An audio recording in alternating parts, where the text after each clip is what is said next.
ओम शांति। अभी के कार्यक्रम में ये विषय लिखा है परिवर्तन का खेल।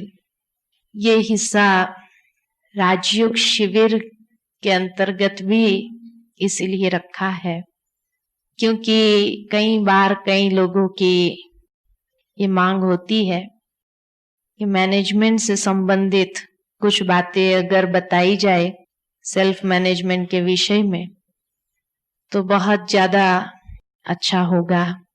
तो हर साल की एक डिमांड के कारण ये विशेष लेसन भी इसमें डाला है कि परिवर्तन ये कुदरत का नियम है और उस परिवर्तन के साथ हमें क्या परिवर्तन करना है, क्योंकि अगर हम वो परिवर्तन की क्रिया को अपने हाथ में नहीं रखते तो समय, परिस्थिति, प्रॉब्लम्स हमें परिवर्तन करने की कोशिश करते हैं। तो इसलिए परिवर्तन की प्रक्रिया को अच्छी तरह समझना है, सेल्फ मैनेजमेंट कैसे उसमें हम कर सके, क्योंकि वर्तमान समय जो है उसमें मनुष्य जीवन एक समुद्र यात्रा की तरह हो गया है। क्यों मैं समुद्र यात्रा की तरह कहती हूं? क्योंकि जैसे समुद्री यात्रा पर जब पहली बार क्रिस्टोफर कोलंबस निकला था, उस समय उसे पता नहीं था, बस इंडिया जाना है ये एक लक्ष्य था उसके मन में, लेकिन उसके सामने कोई मैप्स नहीं थे, है ना, कि कैसे इंडिया जाना होगा, कितने देश आएंगे बीच में, उसे कोई अंदाज नहीं था क्योंकि उसको मालूम ही नहीं था कि कैसे रास्ता लेना है। दूसरा कि पहली बार वह समुद्र यात्रा कर रहा था, इसलिए किस प्रकार के तूफानों का सामना करना पड़ेगा ये भी उसको पता नहीं था। कैसे तूफान आएंगे, किस प्रकार भंवरे आएंगी, है ना, किस प्रकार वेल मछलियां उसके पीछे आ सकती है। तो कई बातें, कई प्रॉब्लम्स आएंगे ये उसको मालूम था, लेकिन कैसे आएंगे और कैसे उसका सामना करेगा ये कोई ज्ञान नहीं था, क्योंकि उसके पहले किसी ने समुद्र यात्रा किया ही नहीं था। लेकिन उसके पास एक चीज थी, वो था कंपास, कि जिस कंपास के सहारे उसको डायरेक्शन मिलता था और वो डायरेक्शन के माध्यम से वो चलता गया। इसी प्रकार मनुष्य जीवन भी आज वैसे ही हो गया है, क्योंकि भविष्य बिल्कुल ही अनजान है, जिसके लिए हमारे पास भी कोई मैप्स नहीं है और हम चल पड़े हैं। कैसी परिस्थितियां आएंगी, हाँ ये मालूम है परिस्थितियां आएंगी, प्रॉब्लम, समस्याएं सब आएंगे, लेकिन कैसे आएंगी, किस प्रकार की तैयारी हमें रखनी होगी, क्योंकि हर व्यक्ति के लिए अलग अलग है। जो हमारे बाप दादाओं के लिए हो गया वो हमारे लिए नहीं होगा, क्योंकि समय बदल चुका है। आज जैसे मान लो कि घर में आप अपने छोटे बच्चे को ही कहो कि बेटे जब हम छोटे थे तब हम ऐसे करते थे, वैसे करते थे, ये हमारा अनुभव कहता है, इसीलिए तुम भी ऐसे करो, तो मानेगा? वो कहेगा आपका समय अलग था, मेरा समय अलग है, आपके अनुभव से मैं नहीं चल सकता, क्योंकि उस समय लोगों की मनोवृत्ति अलग थी और इस समय के लोगों की मनोवृत्ति अलग है। वो समय बिल्कुल अलग था, वो समय की परिस्थितियां अलग थी, ये समय की परिस्थितियां अलग है, इसलिए वो अनुभव से नहीं चल सकते, नहीं तो टोटल फेलियर हो जाएगा, है ना। तो इसलिए ये वर्तमान समय में चलने के लिए हर एक व्यक्ति को अपनी तैयारी खुद रखनी होती है, इसीलिए सेल्फ मैनेजमेंट की आवश्यकता है, क्योंकि अपने आप को मैनेज करने की कला को नहीं सीखा तो जीवन को मैनेज नहीं कर सकता है। इस मैनेजमेंट शब्द में ही अगर देखे तो मैनेजमेंट शब्द जो है 4 शब्दों का बना हुआ है। मैन, एज, मैन और टी, है ना, 4 शब्द है इसमें। हम हमेशा अक्सर करके दूसरों को मैनेज करने की कोशिश करते हैं कि दूसरों को मैनेज करना है, इसको चलाना है, उसको चलाना है। लेकिन दूसरों को मैनेज करने से पहले तो स्वयं है। वो स्वयं को कहां तक हम मैनेज कर पाते हैं? मैन इज बिफोर मैन कहा जाता, सेल्फ। तो ये सेल्फ को कहां तक मैनेज करते हैं? यही शब्द को अगर हिंदी में देखें तो मन होता है। क्या हम अपने मन को मैनेज कर सकते हैं? मन के लिए तो कितनी सारी उपमाएं दे देते हैं। मन को मैनेज करना बड़ा कठिन है। इस संसार में ऐसा कोई है ही नहीं जो मन को मैनेज कर सकता है। इतना तूफानी घोड़ा है, उसको कैसे मैनेज करेंगे? अनेक प्रकार की बातें हम करते हैं, लेकिन ये मन रूपी घोड़ा भी मैनेज क्यों नहीं होता है? उसका कारण है क्योंकि स्थूल इंद्रियां मैनेज नहीं। तो स्वयं को मैनेज करने के लिए चाहिए एज। एज का मतलब है फिजिकल एज नहीं, लेकिन एज का मतलब है करेज। करेज माना साहस, हिम्मत। अपने आप को मैनेज करने की हिम्मत चाहिए, साहस चाहिए, शक्ति चाहिए। वो कहां तक है? आज छोटी छोटी इंद्रियों को मैनेज करने की ताकत है। ये जबान, जबान को मैनेज कर सकते हैं। 2.5 इंच की जबान है, इसको मैनेज कर सकते हैं। मन तो चलो बहुत सूक्ष्म है, लेकिन इसको मैनेज कर सकते हैं? नहीं कर सकते हैं। ये जबान के लिए बहुत सुंदर कहावत है कि इस जबान में एक भी हड्डी नहीं है, लेकिन चाहे तो किसकी हड्डी तोड़ सकते हैं, है ना? और उसको ही मैनेज नहीं किया तो उस जीवन का हाल क्या होगा? इस जबान में इतनी ताकत है जो चाहे तो किसकी महिमा करके उसको राजगद्दी दिला दे, और चाहे तो किसकी ग्लानि करके उसको फांसी पर लटका सकती है ना? और यही मैनेज नहीं है तो वो जीवन का क्या होगा? सोच सकते हैं कि कैसे उस जीवन को हम चलाएंगे। छोटा सा कान है, ये कान को मैनेज कर सकते हैं। कई बार कई लोगों को सुनते हैं, हम एक कान से सुनते हैं, दूसरे कान से निकाल देते हैं। काम की बात कोई सुनते हैं और फालतू बातें होती है उसको सुनते ही नहीं है, निकाल देते हैं। लेकिन सोचने की बात है कि जो बातें ये कान से जाती है, क्या ये दूसरे कान से निकलती है? क्योंकि बीच में तो दिमाग है ना? और ये कान का शेप देखो, क्वेश्चन मार्क है ना? क्वेश्चन मार्क है ना, इसका शेप देखो कैसा है। यहां से जो कुछ भी जाएगा सीधा दिमाग में क्वेश्चन चालू हो जाएगा। क्यों? क्या समझा? क्यों बोला उसने ऐसा? कैसा कह दिया उसने ये? अनेक प्रकार के सवाल आरंभ हो जाते हैं। तो फिर ये दूसरे कान से तो निकलता ही नहीं है। कहां से निकलता है? वो मुख से निकलता है ना? तो इसलिए ये छोटी छोटी इंद्रियों को मैनेज करने की ताकत हमारे में नहीं है, और हम दूसरों को मैनेज करना चाहते हैं। हो सकेगा?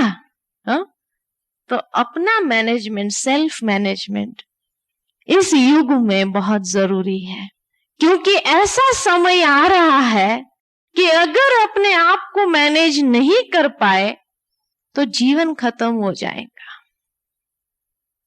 आज जितने भी दुनिया के अंदर मारपीट आदि जो कुछ भी होता है, लड़ाई झगड़ा, उसका मूल कारण क्या होता है?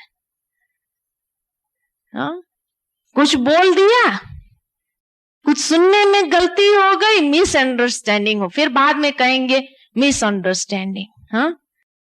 कई परिवार टूट जाते हैं, लेकिन परिवार टूटने का आधार अगर देखो, बात सारी सुनो तो छोटी सी बात की मिसअंडरस्टैंडिंग, और वो मिसअंडरस्टैंडिंग कितना बड़ा नुकसान कराती है। एक छोटी सी आपको गेम कराती हूं। हर एक के पास डायरी पेंसिल तो है ना, हर एक अपने डायरी में एक लाइन लगाए। हर एक अपनी डायरी में एक लाइन लगाए। सभी ने लाइन लगाई?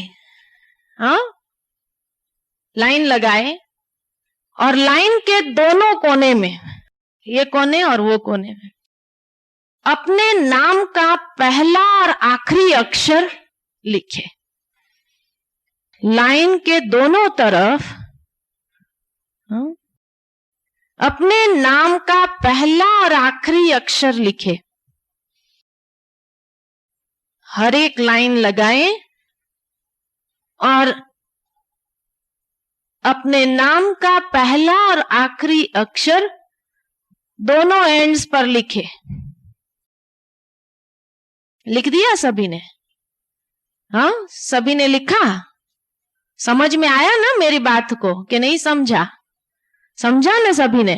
अच्छा, आप सभी में से हर एक ने एक यहां ऐसे कितनों ने लिखा? एक यहां, और कितनों ने एक पहला और आखिरी ऐसे लिखा? कितनों ने पहला और आखिरी यहां लिखा, और कितनों ने पहला और आखिरी यहां लिखा और पहला और आखिरी यहां लिखा? आपने ये दूसरा वाला लिखा। दूसरा वाला कितनों ने लिखा? दूसरा वाला और पहला वाला कितनों ने लिखा? सबने नहीं लिखा है। आप सबके तरफ से नहीं बोलो। सभी को इसीलिए हम हाथ खड़ा करवा रहे हैं, ताकि पता चले ना हमको कितनों ने लिखा है। अच्छा, हमने क्या कहा? हर एक लाइन के दोनों तरफ अपना नाम का पहला और आखिरी अक्षर लिखे। क्या कहा हमने? पहला और आखिरी अक्षर अपने नाम का लाइन के दोनों तरफ लिखे, ऐसा बोला हमने? क्या बोला हमने? सभी ने समझा था ना? हमने जो बोला था सभी ने समझा था कि नहीं समझा था?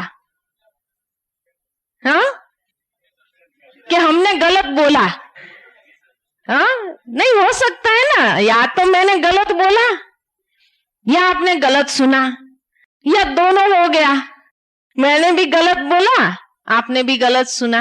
नहीं भाई, कोई गेम जानता था क्या? आप नहीं जानते थे? आप जानते थे? नहीं जानते थे? तो हमने क्या कहा था?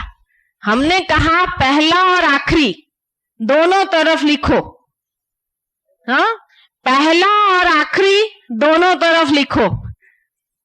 अभी राइट क्या है मेरे को ये बताएं, क्योंकि मैंने कहा इसलिए। देखो, सुनो अच्छी तरह से, समझा ना? सुनते हैं ना सभी के बाहर है बुद्धि? यहां है कि बाहर है? यहां ही है ना? तो लाइन लगाओ अपने उसमें डायरी में, और पहला और आखिरी अक्षर दोनों तरफ लिखो। दोनों तरफ एक एक लिखो। अब राइट क्या है? अब कम्युनिकेशन गैप कहाँ है ये बताओ। क्या मेरे बोलने में है कुछ गलती, या आपके सुनने में कुछ गलती है?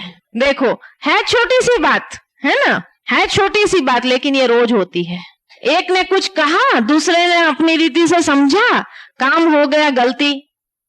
फिर दूसरे दिन आएंगे, हमने आपको ऐसा बोला था, वो कहेंगे नहीं आपने ऐसा बोला था। अब यहां तो आप मान लेंगे हाँ हमारी सुनने में गलती होंगी, क्योंकि बहन जी को कैसे कहे, है ना? लेकिन अगर बहन जी की जगह पर कोई आपके प्यून हो ऑफिस में या घर वाले हो, तो क्या करेंगे आप? तो झगड़ा हो जाएगा ना। ये तो बहन जी है, इसलिए चलो बहन जी को नहीं कहेंगे। लेकिन बहन जी की जगह अगर परिवार का कोई सदस्य होता था, छोटा भाई हो या बच्चा हो, तो क्या होता था? हाँ, तो कितना बहस हो जाता था, है ना, बहस हो जाता था। नहीं आपने ऐसा कहा, वो कहेंगे नहीं हमने ये कहा, आपने ऐसा कहा, नहीं ऐसा कहा। तो अपनी इंद्रियों को मैनेज नहीं कर पाते हैं तो कितनी मिसअंडरस्टैंडिंग क्रिएट हो जाती, और उससे कितना मन मुटाव हो जाता है, और उस मन मुटाव से कितने परिवार के सदस्य एक दूसरे के से अलग हो जाते हैं। तो है छोटी सी बात, है ना। अब वास्तव में राइट दोनों ही है, दोनों ही राइट है। ये द्विअर्थी वाक्य था कि जिसका डबल अर्थ निकलता है, तो दोनों ही राइट है, कोई रॉन्ग नहीं है। ये वाला भी राइट है और ये वाला भी राइट है। लेकिन अगर मेरा मन का भाव क्या था, ये था, लेकिन कहने में क्या कहा मैंने, पहला और आखिरी अक्षर लिखो, इशारा ऐसा किया ना, इसीलिए मेजॉरिटी ने क्या लिख दिया, पहला और आखिरी अक्षर, क्योंकि ये देखा ना। लेकिन मेरे मन का भाव तो ये था, मैं अगर ये कहूं मेरा मन का भाव ये था, है ना। और फिर 3-4 बार शायद मैंने बोला ये वाक्य, मैंने कम से कम 3-4 बार बोला मैंने, और पूछा, समझा सभी ने, हाँ समझा। किसी ने भी पूछा नहीं मेरे को। वो तो दुनिया में नेचुरल होता है कि आप जो बोलते हैं हाथ का इशारा चलना ही है आपका साथ में, ऐसा है ना, अब चलता ही है, इसीलिए गलतियां हो जाती है। और वो मिसअंडरस्टैंडिंग से कितना परिवार हमारा डिस्टर्ब हो जाता है। इसलिए अगर चाहिए ना तो हमेशा अपने परिवार में एक परिवार से सावधान रहना। कौन सा परिवार? तो सबसे पहले आते हैं अपने परिवार में मिसअंडरस्टैंडिंग, ये सबसे पहले आती है मिसअंडरस्टैंडिंग। लेकिन ये कभी अकेली नहीं होती है, हाँ, उसके साथ उसका साथी जरूर होता है, हाँ, उसका हस्बैंड जरूर चलता है, मिस्टर डाउट, है ना। मिसअंडरस्टैंडिंग हुई, कोई बात की, उसके बाद शंका कुशंका चालू होती है।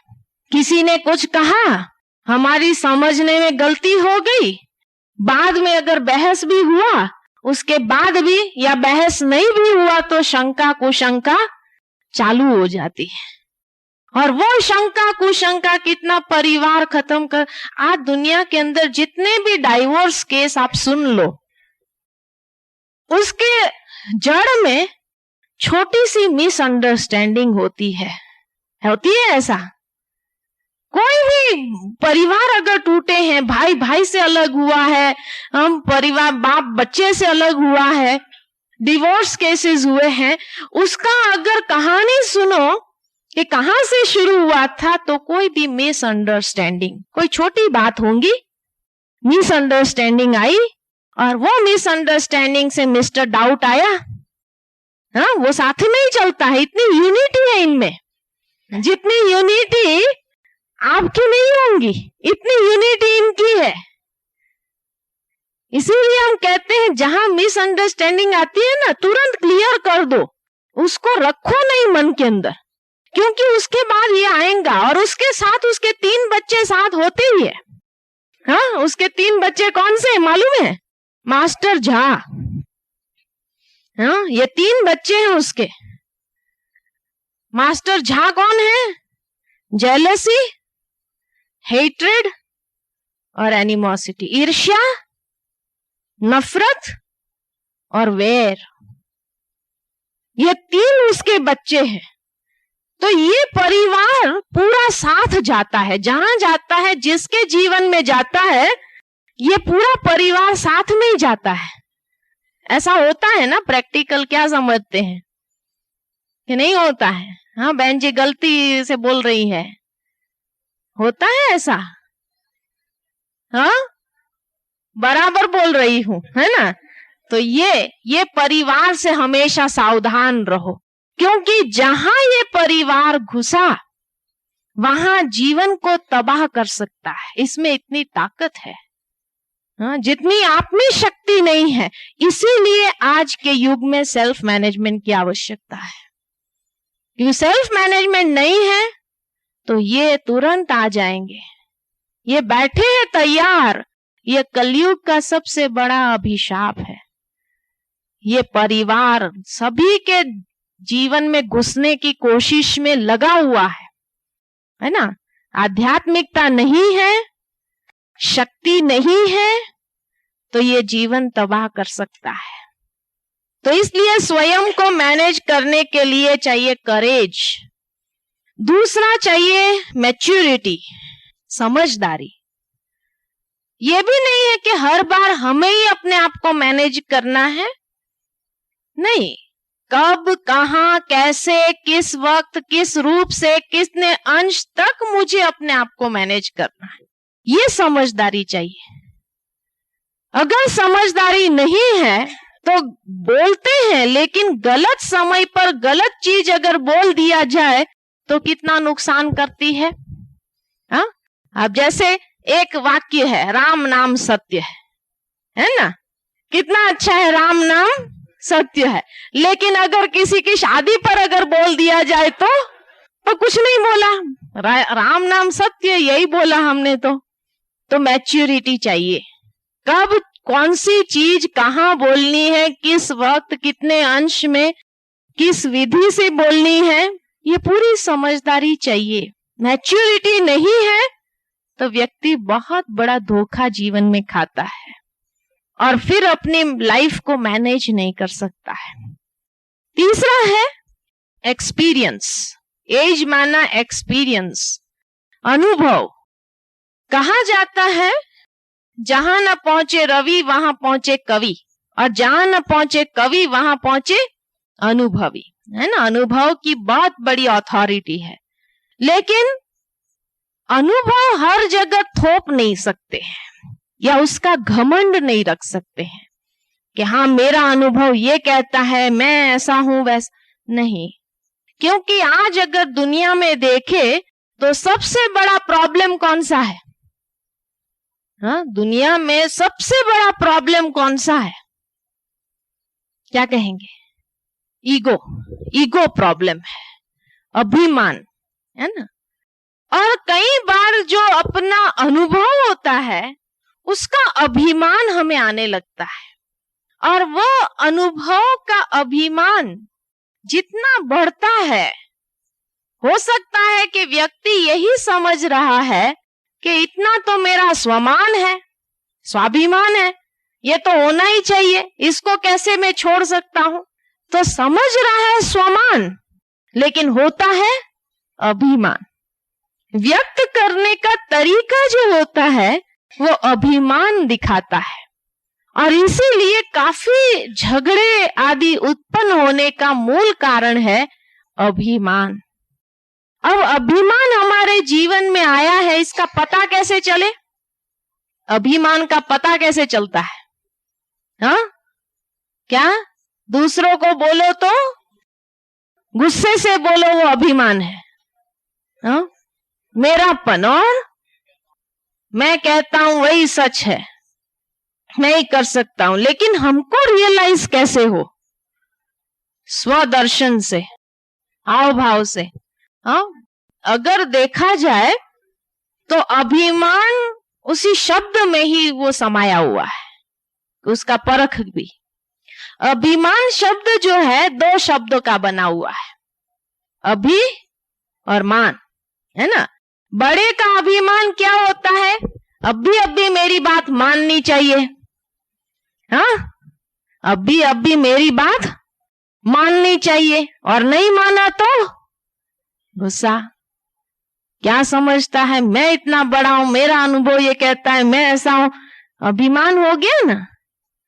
तो इसीलिए ये निकला अभी मेरी बात मानना चाहिए। तो बड़े का अभिमान है अभी मेरी बात मानना चाहिए, और छोटे का अभिमान क्या है? अभी हमें मान मिलना चाहिए, है ना। वो क्या समझते हैं, हम भी तो है कुछ, लेकिन हमारी कोई कदर ही नहीं है, हमें कुछ समझते ही नहीं है, तो कौन करेगा उसका काम? समझा कैसे क्लैश शुरू होता है। आज अगर आप घर में जब जाते हैं, माँ ने बच्चे को कहा बेटा डैडी आए हैं, पानी का ग्लास दे दो, बेटे ने बहुत प्यार से जाकर के पानी का ग्लास दे दिया, लेकिन आपने उसको कदर नहीं किया, शाबाश बेटे नहीं कहा उसको, तो दूसरे दिन आपको पानी का ग्लास मिलेगा? नहीं मिल सकता है। क्यों? क्योंकि उसको लगता है हमने पानी का ग्लास दिया, हमारी कदर ही नहीं है। तो वो समझता है अभी हमें मान मिलना चाहिए, शाबाश बेटे तो कहना चाहिए, है ना।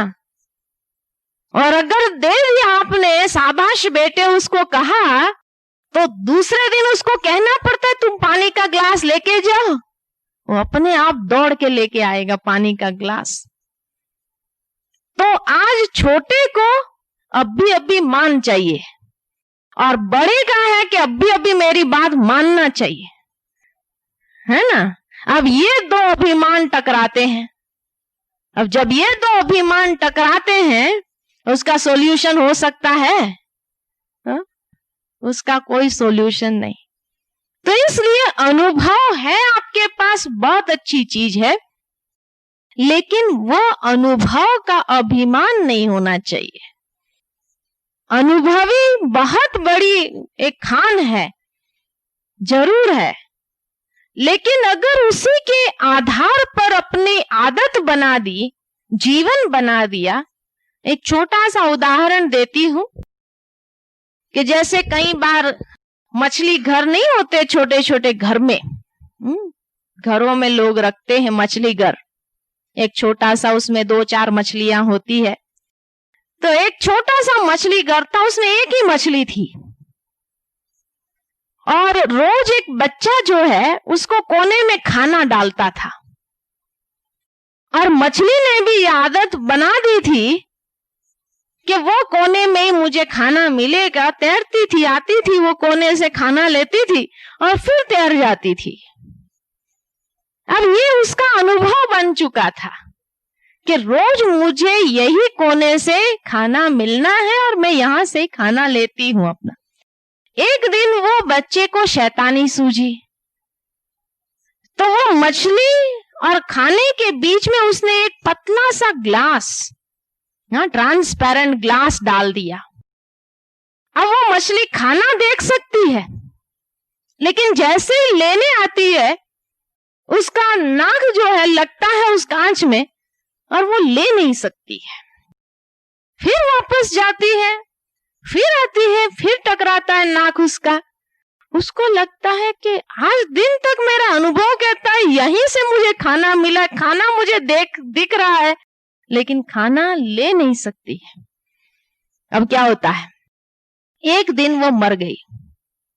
कौन सी चीज ने उसको मार डाला? अनुभव। इसीलिए कहावत है, experience is the best teacher, लेकिन you can not rely on that experiences because time has changed and experience can kill you at times. वो आपको खत्म कर सकता है, क्योंकि उसके कारण से कितना फ्रस्ट्रेशन आता है, कितना गुस्सा आता है कि ये तो मैं हर बार जन्म से ऐसा ही करता आया हूं और अब क्यों नहीं हो रहा है। लेकिन कई बार हमारे बीच में भी वो ट्रांसपेरेंट ग्लास आ जाता है जो हमें दिखाई नहीं देता है, और इसलिए हमारा अनुभव फेल हो जाता है। तो सेल्फ मैनेजमेंट के लिए ये 3 चीजें आवश्यक है: साहस, समझदारी और अनुभव। लेकिन अनुभव को कहाँ यूज करना है, ये समझदारी बहुत जरूरी है। कहाँ उसको अप्लाई करना है, नहीं तो आप अपने बच्चे को भी कंट्रोल नहीं कर सकेंगे। तो इसलिए सेल्फ को मैनेज करने के लिए ये चाहिए 3 चीज, और तभी दूसरों को मैनेज करने की टैक्ट। हाँ, टी का मतलब है टैक्ट, कि दूसरों को मैनेज करने के लिए टी चाहिए, टेक्निक, टैक्ट चाहिए, कला चाहिए। जब स्वयं को मैनेज करने की कला होंगी तो दूसरों को मैनेज करने की कला स्वाभाविक रीति से आ जाएंगी, क्योंकि उसी के माध्यम से हम कांस्टेंट जीवन में परिवर्तन ला सकते हैं।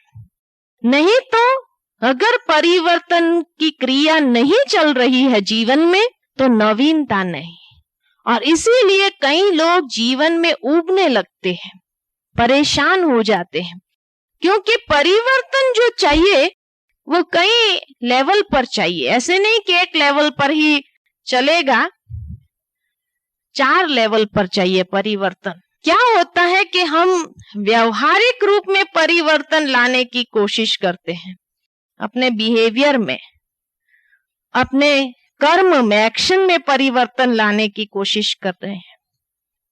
हम अपने बौद्धिक स्तर पर भी परिवर्तन ले आते हैं, है ना, अपने अंडरस्टैंडिंग में, समझ में, पढ़ते हैं, सुनते हैं, देखते हैं, उससे हमारा बौद्धिक स्तर में नित्य परिवर्तन आता है। तीसरा परिवर्तन भावनात्मक स्तर पर भी आता है, हमारी फीलिंग्स में, भावनाओं में परिवर्तन आता है। लेकिन ये 3 स्तर पर परिवर्तन को कायम करने के लिए जो निजी परिवर्तन की आवश्यकता है वो है कॉन्शियसनेस लेवल पर। कॉन्शियसनेस माना अपने मन की स्थिति में परिवर्तन लाने की जरूरत है, और मन की स्थिति में परिवर्तन लाने के लिए विचारों का परिवर्तन लाना बहुत जरूरी है। अगर विचारों में परिवर्तन नहीं ला सके तो मन की स्थिति परिवर्तन नहीं होती, और मन की स्थिति परिवर्तित नहीं होती तो ये कुछ भी परिवर्तन प्रैक्टिकल नहीं होता है, सुपरफिशियल लेवल पर होता है, और उसके बाद व्यक्ति अपने आप से चिड़चिड़ापन होने आने लगता है उसको। तो ये परिवर्तन को कायम रखने का तरीका या माध्यम क्या है, उसको अगर देखें तो कॉन्शियसनेस जो है, मन की स्थिति, ये मन की स्थिति हमारी कैसे बनती है, और नीचे है व्यवहार या कृति, कर्तव्य हमारे, कृति, ये मन की स्थिति, मन स्थिति कहते हैं, ठीक है।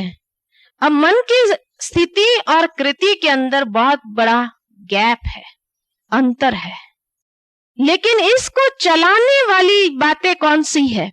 तो मन की स्थिति हमारी कैसे बनती है? संकल्प से, विचारों से, है ना। जैसे विचार वैसी मन की स्थिति। अगर विचार हमारे भय के होते हैं तो मन की स्थिति हमारी भयभीत हो जाती है ना। अरे डर लगता है, ये है, ऐसा है, अंधेरा है, तो अंधेरे के विचार से कई लोगों की मन की स्थिति भय वाली हो जाती है। तो जैसा संकल्प वैसी मन की स्थिति। लेकिन संकल्पों की उत्पत्ति कैसे होती है? मन के अंदर विचारों की उत्पत्ति कैसे होती है?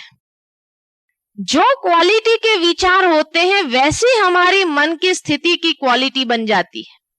अगर अच्छे खुशी का न्यूज मिला, खुशी का कोई समाचार मिलता है, मन के अंदर वो विचार चालू होते हैं तो खुशी की स्थिति बन जाती है। भय का समाचार मिला, मन के विचार चलने लगे तो मन की स्थिति भी भयभीत हो गई। लेकिन मन के विचार उत्पन्न कैसे होते हैं? मन में विचारों की उत्पत्ति कैसे होती है? तो वो अगर देखें पिछली स्मृतियों से। स्मृति, कई चीज हमारे स्मृति में है, कुछ पढ़ते हैं, सुनते हैं, देखते हैं, उससे हमारी मन की स्मृति बनने लगती है, जिससे हमारे विचारों की उत्पत्ति होती है।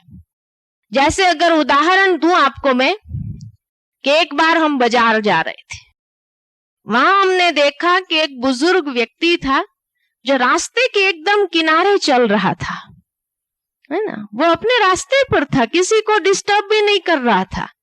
लेकिन अचानक एक गली से कुत्ता दौड़ता हुआ आया और उसको पीछे से एकदम काट दिया।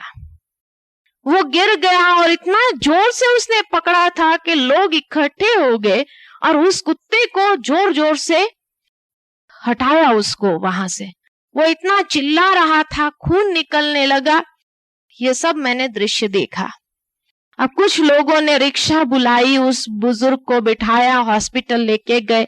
वो कुत्ते को म्युनिसिपैलिटी को फोन करके बुला करके, ताकि दूसरे किसी को काटे नहीं, और ऐसे करके उसको भेज दिया, रवाना किया। मेरा कोई कनेक्शन कहाँ भी नहीं था, इसलिए मैं अपने रास्ते पर थी। ये दृश्य मैंने देखा। कुछ दिन के बाद मैं फिर से बाजार जा रही थी, आवाज आई पीछे से। पीछे मुड़ के देखा, एक कुत्ता मेरे पीछे चल रहा है। अब क्या होगा? हाँ, तुरंत ही जैसे कुत्ते को देखती हूं तो स्मृति से विचार चलने आरंभ हो जाते हैं, है ना।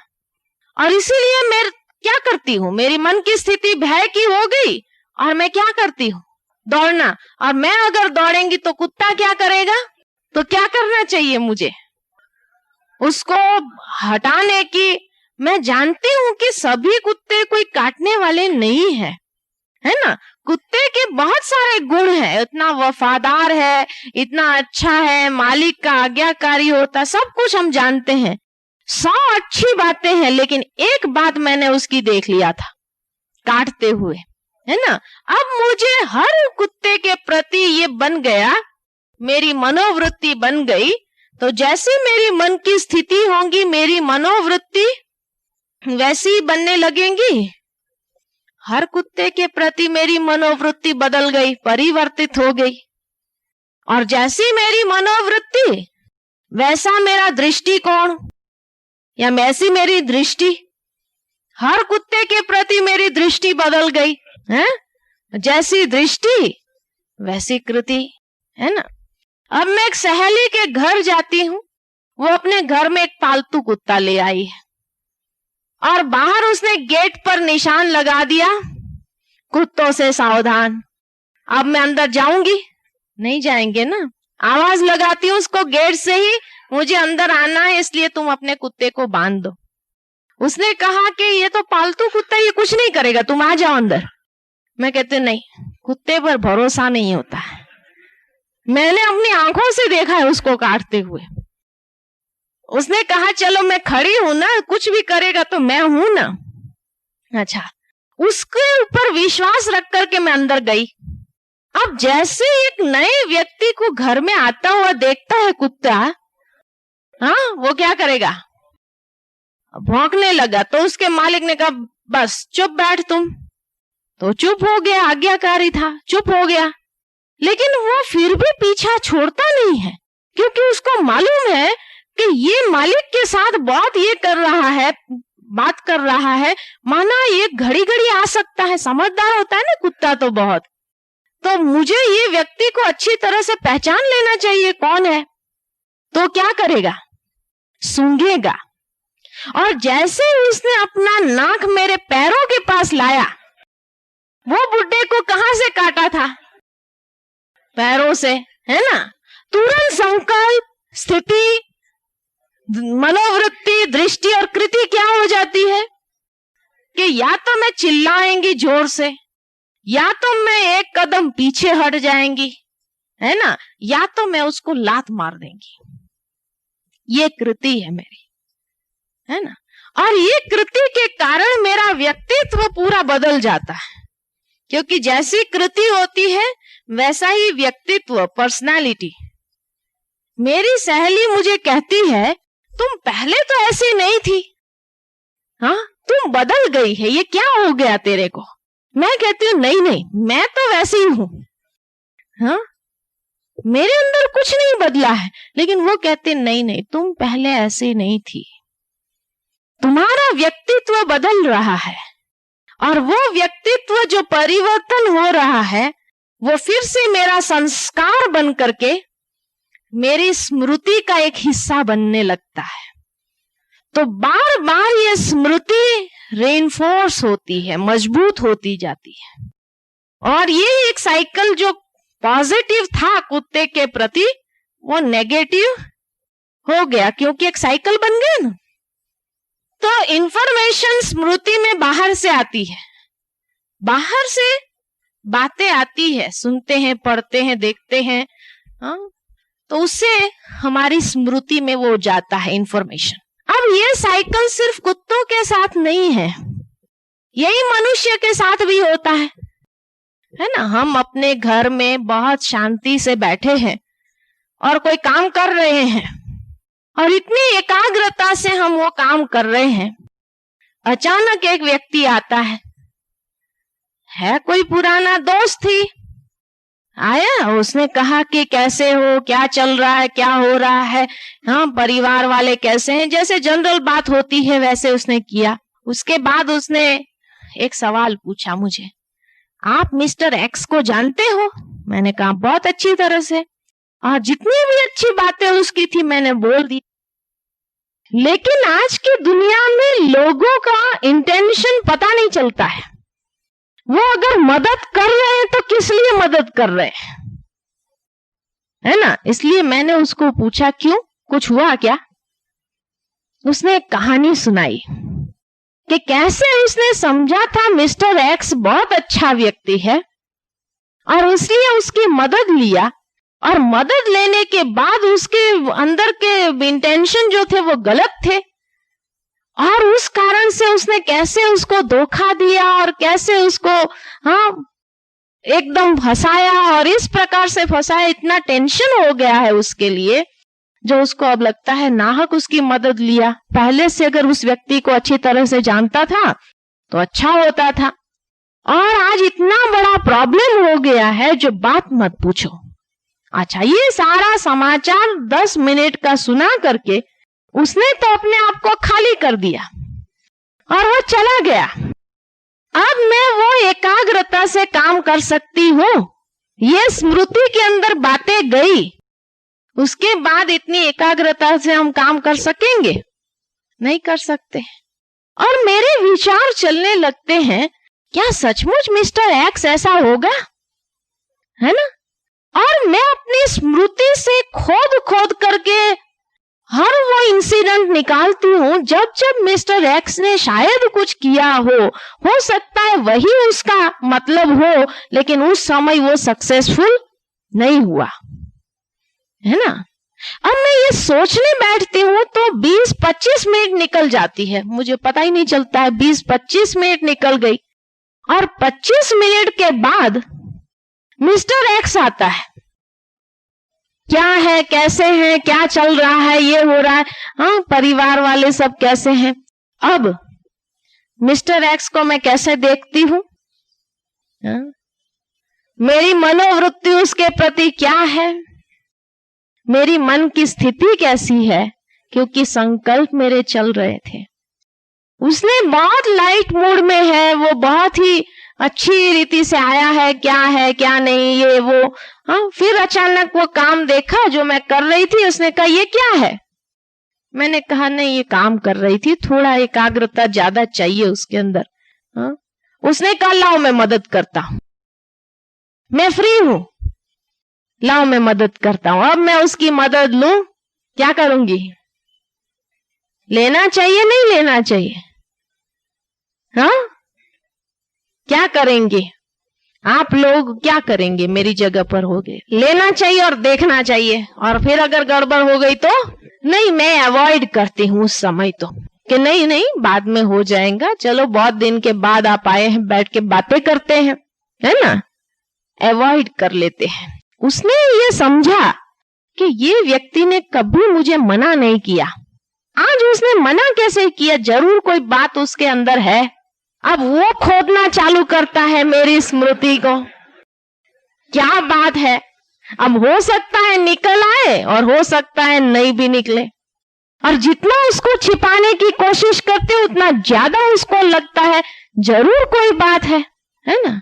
तो एक इंफॉर्मेशन काफी है जो हमारी साइकिल को बदल देता है, पॉजिटिव से नेगेटिव कर सकता है। इसी प्रकार एक इंफॉर्मेशन नेगेटिव से पॉजिटिव भी कर लेगा। एक व्यक्ति बस स्टॉप पर खड़ा है, उसके साथ 4 छोटे बच्चे हैं, बस के लिए खड़ा है, बस आई, आधी खाली थी, वो चढ़ गया अंदर, बच्चे सारे देखे विंडो सीट खाली थी, वहां जाकर के विंडो सीट पर बैठ गए।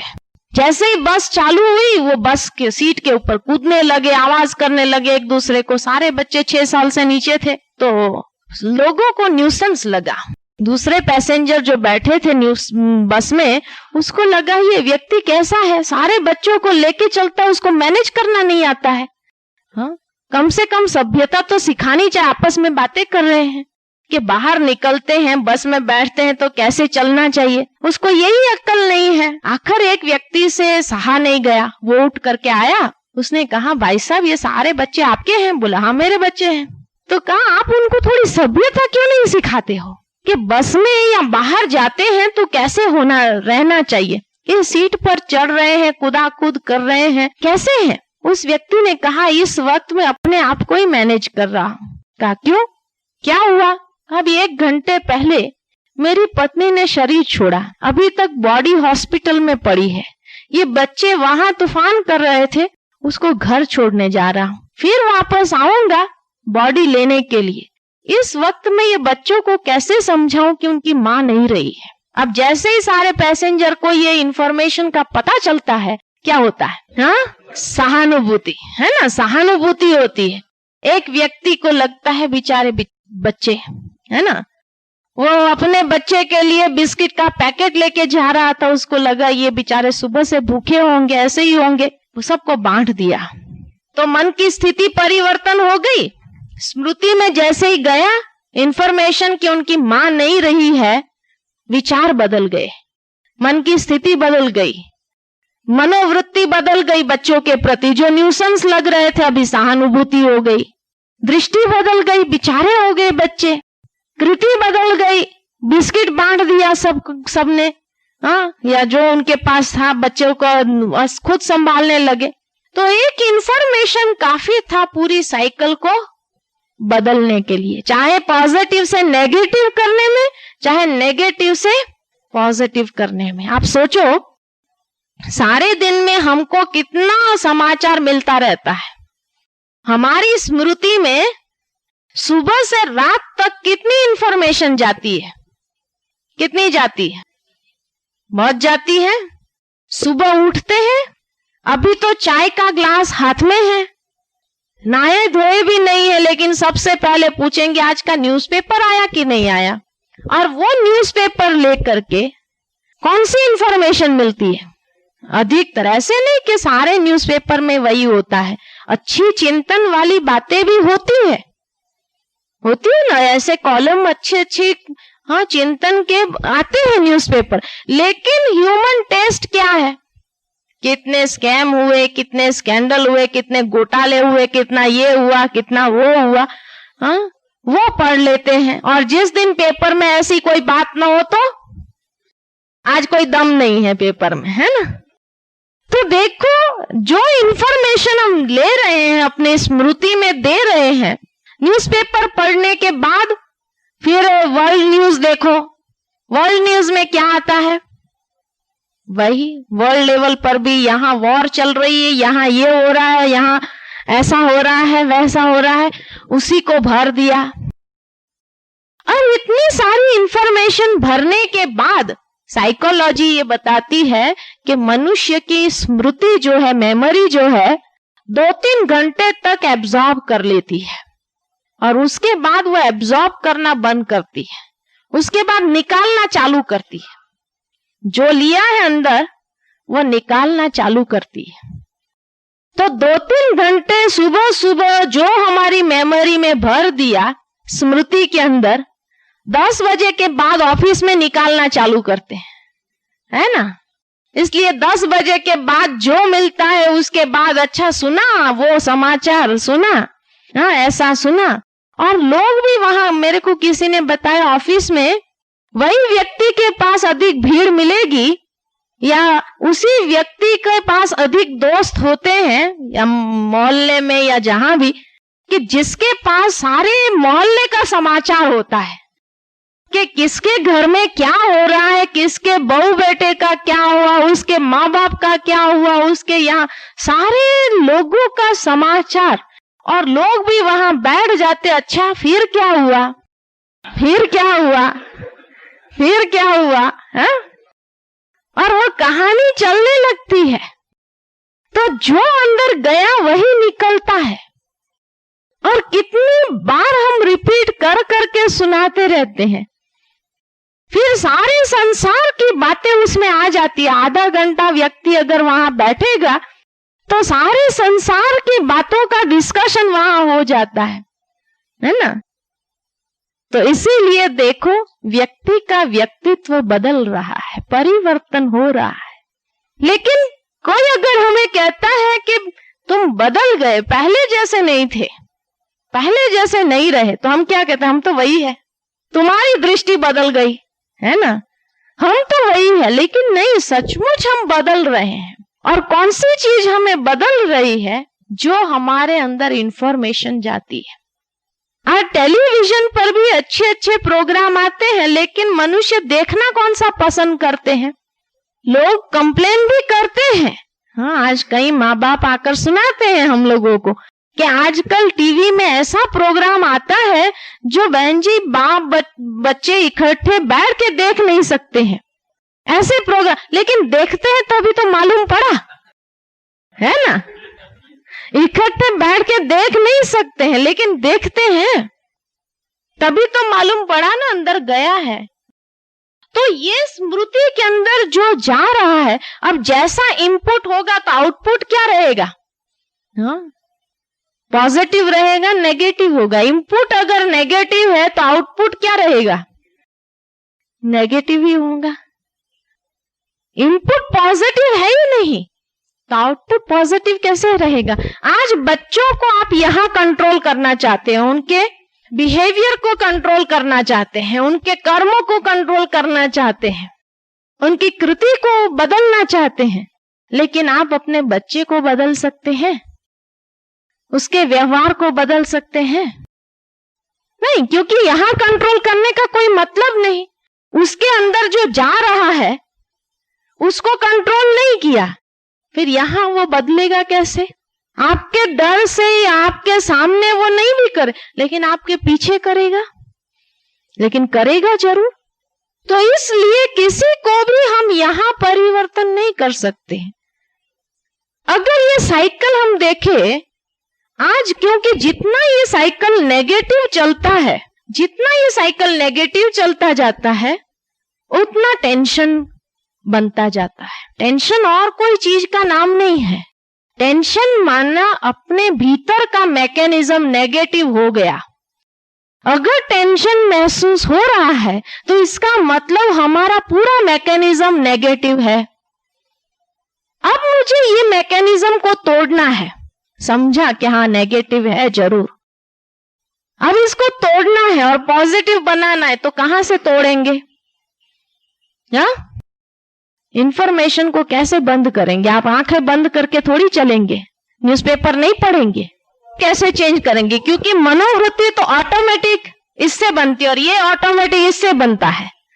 ऑटोमेटिक मैकेनिज्म है ना ये तो हमारे भीतर की ऑटोमेटिक मैकेनिज्म है। न्यूज़पेपर नहीं पढ़ेंगे, हाँ बाद में पढ़ने का, सुबह सुबह नहीं पढ़ने का, है ना। लेकिन अगर ये साइकिल को तोड़ना है तो सुबह सुबह अपने स्मृति के अंदर अच्छा चिंतन। आज रोज ब्रह्मा कुमारी आश्रम में लोग दौड़ दौड़ के क्यों जाते हैं? क्या मिलता है उनको सुबह सुबह? उनकी स्मृति के अंदर अच्छा भोजन, अच्छा इंफॉर्मेशन जाता है, जिससे स्मृति पावरफुल अगर हो गई, फिर सारा दिन कैसा भी एटमॉस्फियर हो, वातावरण हो, फिर भी उसको इफेक्ट नहीं होगा। जैसे अगर प्लेग हुआ सूरत में, हाँ, अब प्लेग में कई लोग वहां से भाग गए, लेकिन कई लोग वहां रहे भी और उनको कुछ हुआ ही नहीं। कई डॉक्टरों ने जाकर वहां ट्रीटमेंट भी दिया, तभी भी उनको प्लेग नहीं लगा। क्यों? क्योंकि वो स्वस्थ थे। तो कैसा भी वातावरण था, लेकिन वो वातावरण प्रभावित नहीं कर सका, और जो कमजोर थे उनको वातावरण ने शिकार बना दिया। तो इसी प्रकार हमारा मन अगर स्वस्थ नहीं है तो परिस्थिति हमें शिकार बना देंगी। ये पूरा साइकिल नेगेटिव बनाते बनाते स्ट्रेस इतना बढ़ जाएगा और इतना बढ़ते बढ़ते बढ़ते उसके शिकार हो जाएंगे हम। लेकिन अगर मन की स्थिति स्वस्थ है तो कैसा भी वातावरण हो, कैसे भी बातें हो प्रभावित नहीं कर सकती है। यहाँ पर 3 दिन आपका कैसा गया, यहाँ कोई न्यूज़पेपर तो मिला नहीं सुबह सुबह, कुछ मिस किया आपने?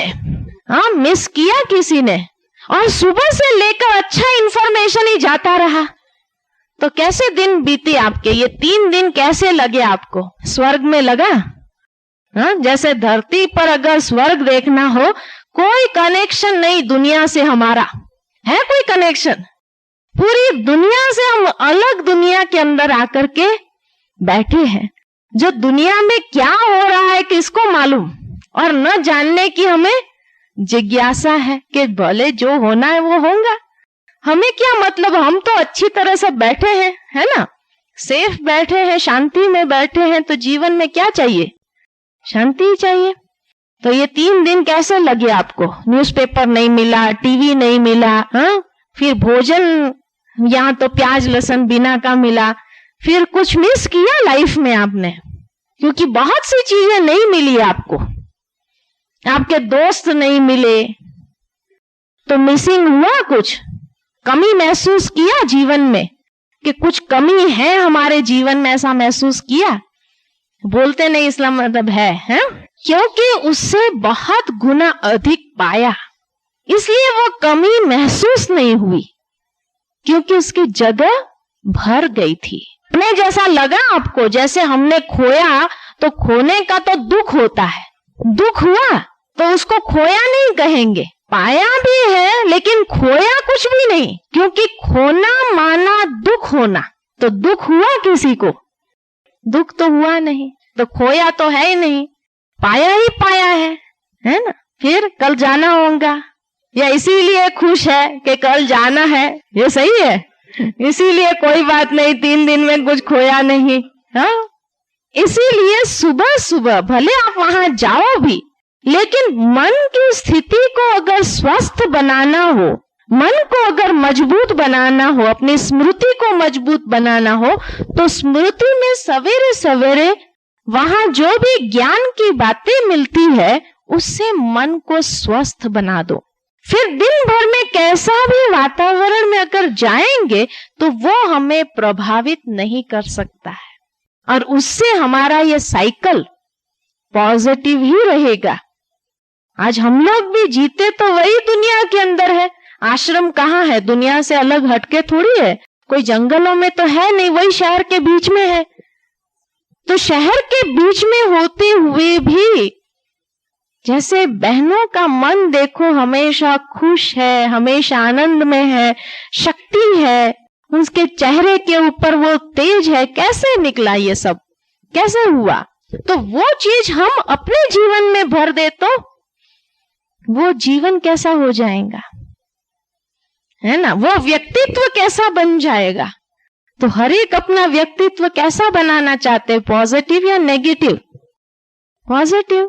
तो पॉजिटिव व्यक्तित्व अगर बनाना है तो उसका तरीका यही है, क्योंकि ये सारी मैकेनिज्म को अगर समझ लो तो फिर हम अपने व्यक्तित्व को जैसा बनाना चाहे वैसा बना सकते हैं।